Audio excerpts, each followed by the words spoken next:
Exodus, chapter 18. And Jethro, the priest of Midian, Moses' father-in-law, heard of all that God had done for Moses and for Israel his people, that the Lord had brought Israel out of Egypt. Then Jethro, Moses' father-in-law, took Zipporah, Moses' wife, after he had sent her back, with her 2 sons, of whom the name of one was Gershom, for he said, I have been a stranger in a foreign land, and the name of the other was Eliezer, for he said, the God of my father was my help, and delivered me from the sword of Pharaoh. And Jethro, Moses' father-in-law, came with his sons and his wife to Moses in the wilderness, where he was encamped at the mountain of God. Now he had said to Moses, I, your father-in-law Jethro, am coming to you with your wife and her 2 sons with her. So, Moses went out to meet his father-in-law, bowed down, and kissed him. And they asked each other about their well-being, and they went into the tent. And Moses told his father-in-law all that the Lord had done to Pharaoh and to the Egyptians for Israel's sake, all the hardship that had come upon them on the way, and how the Lord had delivered them. Then Jethro rejoiced for all the good which the Lord had done for Israel, whom he had delivered out of the hand of the Egyptians. And Jethro said, Blessed be the Lord, who has delivered you out of the hand of the Egyptians and out of the hand of Pharaoh, and who has delivered the people from under the hand of the Egyptians. Now I know that the Lord is greater than all the gods, for in the very thing in which they behaved proudly, he was above them. Then Jethro, Moses' father-in-law, took a burnt offering and other sacrifices to offer to God. And Aaron came with all the elders of Israel to eat bread with Moses' father-in-law before God. And so it was, on the next day, that Moses sat to judge the people, and the people stood before Moses from morning until evening. So when Moses' father-in-law saw all that he did for the people, he said, What is this thing that you are doing for the people? Why do you alone sit, and all the people stand before you from morning until evening? And Moses said to his father-in-law, Because the people come to me to inquire of God. When they have a difficulty, they come to me, and I judge between one and another, and I make known the statutes of God and his laws. So Moses' father-in-law said to him, The thing that you do is not good. Both you and these people who are with you will surely wear yourselves out. For this thing is too much for you, you are not able to perform it by yourself. Listen now to my voice, I will give you counsel, and God will be with you. Stand before God for the people, so that you may bring the difficulties to God. And you shall teach them the statutes and the laws, and show them the way in which they must walk and the work they must do. Moreover, you shall select from all the people able men, such as fear God, men of truth, hating covetousness, and place such over them to be rulers of thousands, rulers of hundreds, rulers of 50s, and rulers of 10s. And let them judge the people at all times. Then it will be that every great matter they shall bring to you, but every small matter they themselves shall judge. So it will be easier for you, for they will bear the burden with you. If you do this thing, and God so commands you, then you will be able to endure, and all this people will also go to their place in peace. So Moses heeded the voice of his father-in-law and did all that he had said.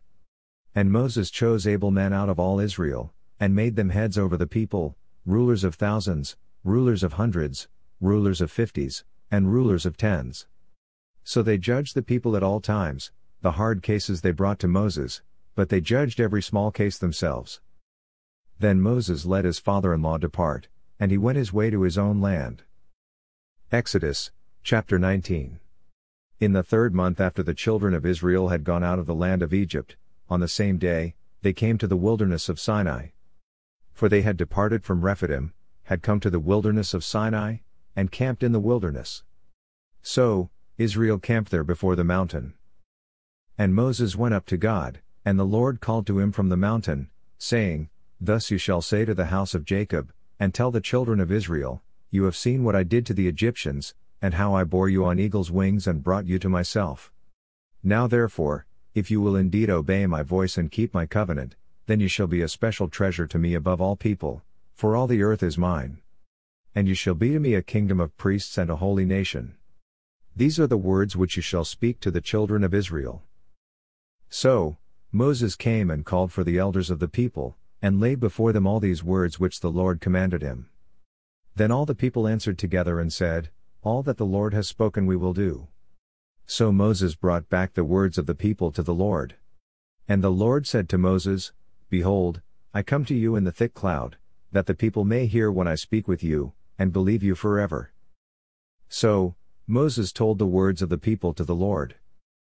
Then the Lord said to Moses, Go to the people and consecrate them today and tomorrow, and let them wash their clothes. And let them be ready for the third day.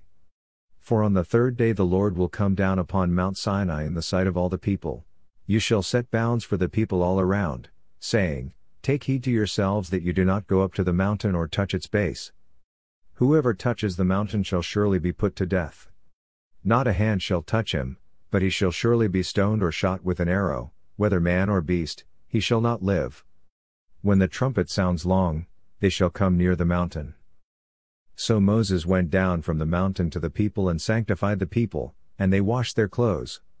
And he said to the people, Be ready for the third day, do not come near your wives. Then it came to pass on the third day, in the morning, that there were thunderings and lightnings, and a thick cloud on the mountain, and the sound of the trumpet was very loud, so that all the people who were in the camp trembled. And Moses brought the people out of the camp to meet with God, and they stood at the foot of the mountain. Now Mount Sinai was completely in smoke, because the Lord descended upon it in fire. Its smoke ascended like the smoke of a furnace, and the whole mountain quaked greatly. And when the blast of the trumpet sounded long and became louder and louder, Moses spoke, and God answered him by voice. Then the Lord came down upon Mount Sinai, on the top of the mountain. And the Lord called Moses to the top of the mountain, and Moses went up. And the Lord said to Moses, Go down and warn the people, lest they break through to gaze at the Lord, and many of them perish. Also let the priests who come near the Lord consecrate themselves, lest the Lord break out against them. But Moses said to the Lord, The people cannot come up to Mount Sinai, for you warned us, saying, Set bounds around the mountain and consecrate it. Then the Lord said to him, Away. Get down and then come up, you and Aaron with you.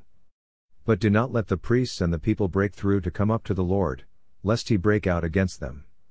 So Moses went down to the people and spoke to them. Exodus, chapter 20.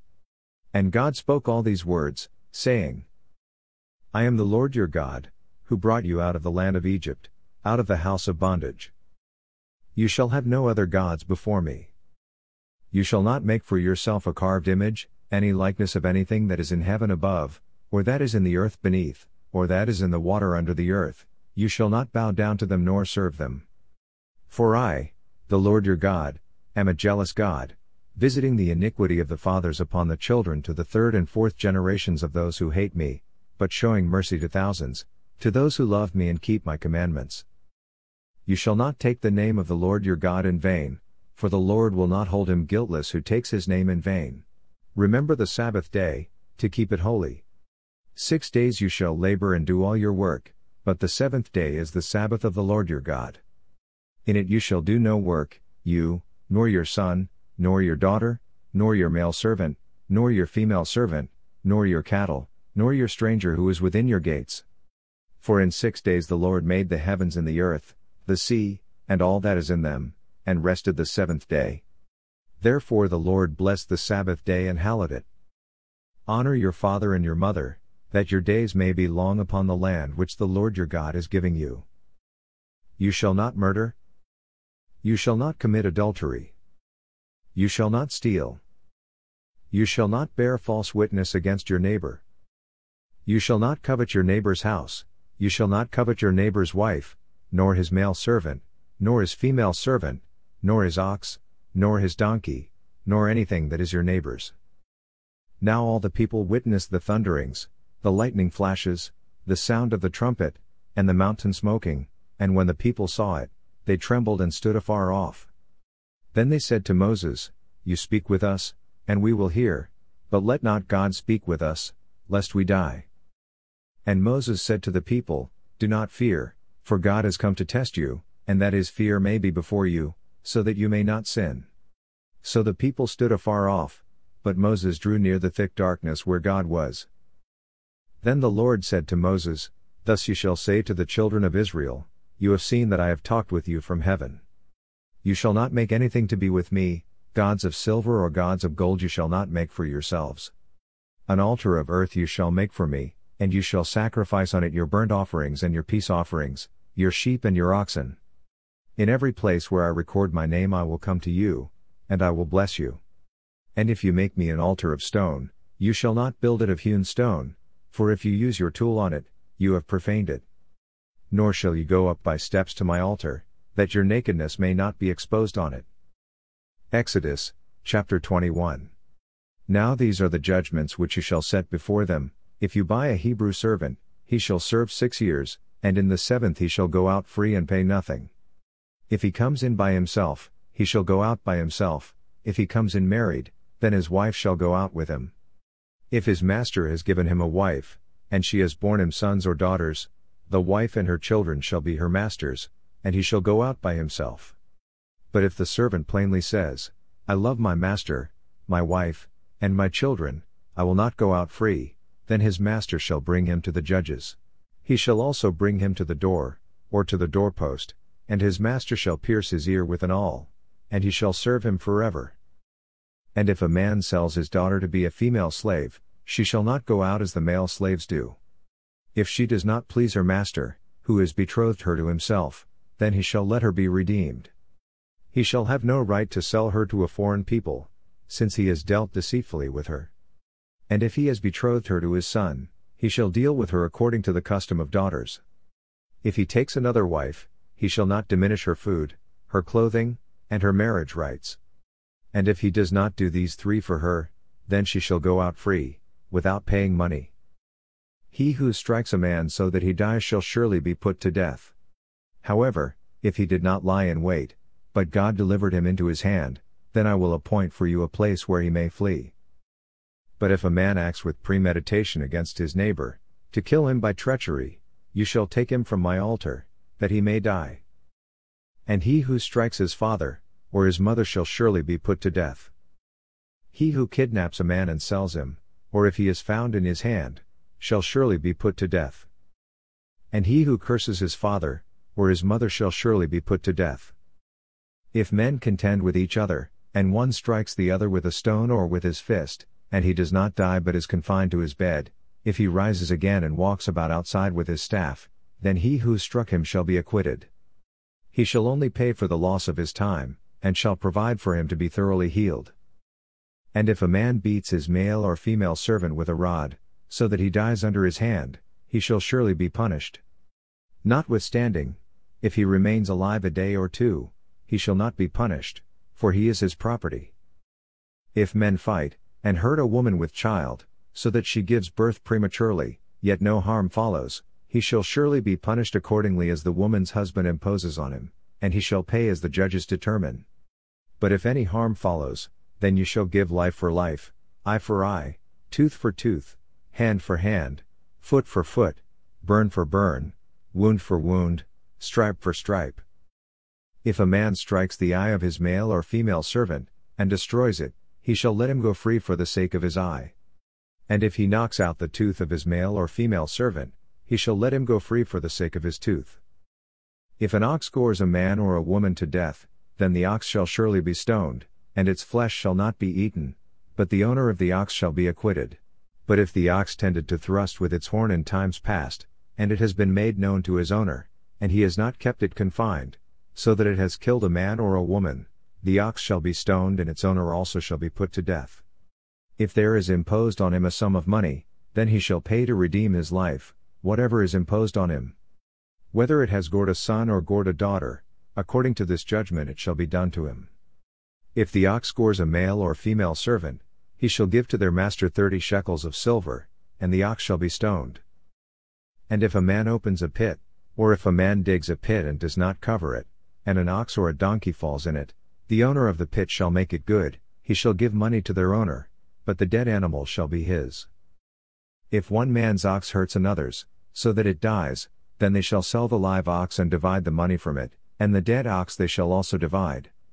Or if it was known that the ox tended to thrust in time past, and its owner has not kept it confined, he shall surely pay ox for ox, and the dead animal shall be his own. Thank you for listening. Kindly subscribe to my channel, KIIC Inspirational Channel, KIIC. God bless you. Prayer. Father, please let your light shine upon me and reveal your glory upon my life, in Jesus' name,